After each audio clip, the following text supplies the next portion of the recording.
నాకంటే బాగా మీకే తెలుసు. వ్యవసాయం చేద్దామంటే యూరియా దొరకదు టైం. కేసీఆర్ ఉన్నప్పుడు ఒక ఫోన్ కొడితే ఆటోలో ఆటో అన్ననో ఆటో తమ్ముడో పొలం కాడికి వచ్చి మంచిగా యూరియా బస్తాలు వేసి పోయే పరిస్థితి. వాస్తవం అని చెప్పేది కాదా? ఇవాళ యూరియా కావాలంటే షాపులో దొరకది. ఆ షాప్ కాడ పోయి చెప్పులు లైన్లో పెడుతుందని చెప్పి కొత్త నాటకం మొదలుపెట్టింది. షాపులో లేదట కానీ యాప్లు ఇస్తారట. యాప్లో కొడితే మీకు యూరియా పంపుతామంటారు. అలా షాపులు ఉంటాయి కదా యాప్లో ఇచ్చేది.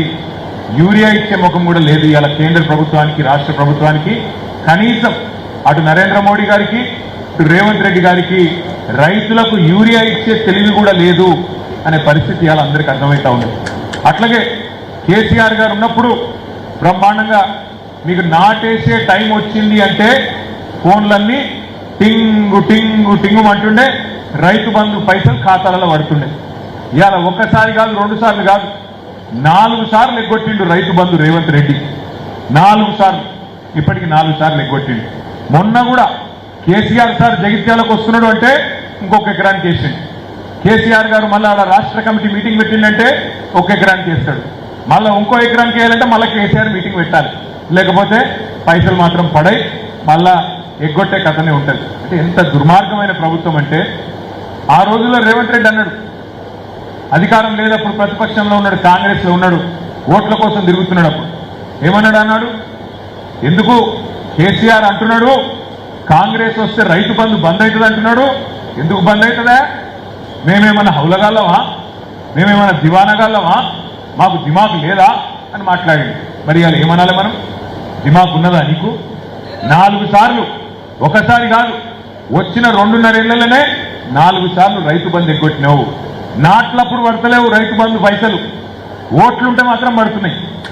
పార్లమెంట్ ఎన్నికలకు ముందు ఒకసారి, పంచాయతీ ఎలక్షన్ ముందు ఒకసారి, అంత తప్ప ఓట్లప్పుడు తప్ప నాట్లప్పుడు మాత్రం రైతు బంధు వేసే ముఖం లేదు. యూరియా ఇయ్యవు, రైతు బంధు వేయవు. మళ్ళా కరెంటు గాలుడు మొదలైంది. కరెంటు కష్టాలు, మోటార్లు గాలుడు, ట్రాన్స్ఫార్మర్లు వేలుడు. ఇదివరకు కాంగ్రెస్ చెప్పినప్పుడు ఎట్లుండేనో 2014 మున్పు మళ్ళా గదే పరిస్థితి. మళ్ళా వెనుకటి రోజులు మళ్ళా తెస్తా అన్నాడు, మళ్ళా తెచ్చి చూపెడుతూనే ఉన్నాడు. ఎట్లుండే తెలంగాణ 2014 మున్పు మళ్ళా గట్లనే గదే కరెంటు కష్టాలు తెచ్చి కూర్చోబెట్టిండు.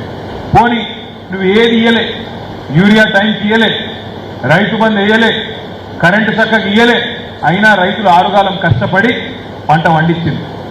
ఆరుగాలం కష్టపడి పంట పండిస్తే 60 రోజులు ఇవాళ కుప్పల కాడ కూర్చునే పరిస్థితి వచ్చి పడ్డది. కొనేటోడే లేడు. కేసీఆర్ ఉన్నప్పుడు కళ్ళకు అద్దుకొని ధాన్యం కొంటుండే. ఇవాళ కళ్ళకు అద్దుకున్నాడు కాదు, కాళ్ళు పట్టుకుంటే కూడా ధాన్యం కొనని పరిస్థితి. ఇలా అధికారుల కాళ్ళ మీద పడుతున్నారు రైతులు. అందుకే నేను చెప్పిన, కాళ్ళ మీద పడకండి, కాలరు పట్టుకోండి, గల్ల పట్టుకొని అడగండి, ఎందుకు కొట్టలేవని చెప్పి, మా హక్కు ఇది, ఎందుకు కొట్టలేవని అడగండి అని నేను చెప్పిన. దయచేసి నేను మిమ్మల్ని అడుగుతా ఉన్నా, ఇలా 70 లక్షల మంది రైతు కుటుంబాలు, కాంగ్రెస్ ను నమ్మి ఓటేసిన కుటుంబాలు ఇలా బాధపడతా ఉన్నాయి.